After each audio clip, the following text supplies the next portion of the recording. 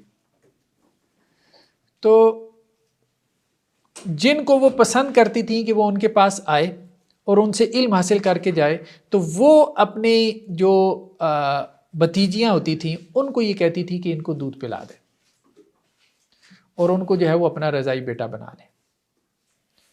پھر وہ ان کا محرم رشتہ دار بن جاتا تھا, کہ ان کی بھتیجی کا بیٹا ہے تو ان کا محرم رشتہ دار بن جاتا تھا. اس پہ حضرت ام سلمہ نے اعتراض کیا, مطلب ازواج میں بھی اس میں اختلاف تھا, اچھی خاصی جو ہے وہ اس پہ بحث ہوگی. حضرت ام سلمہ نے کہا کہ آپ یہ ٹھیک نہیں کر رہے. تو انہوں نے کہا آپ نے وہ حدیث نہیں سنی کہ آپ صلی اللہ علیہ وسلم نے حضرت سالم کو وہ اجازت دی تھی. تو بقیہ ازواج نے یہ موقع اختیار کیا کہ نہیں, وہ صرف ان کے لیے تھا, یعنی یہ روایت خاص ہے, یہ روایت خاص ہے, صرف انہی کے لیے اجازت تھی, یہ عام نہیں ہے, آج نہیں ہے, آج نہیں ہے. تو بقیہ ازواج نے یہ معاملہ اختیار کیا. ایک منٹ,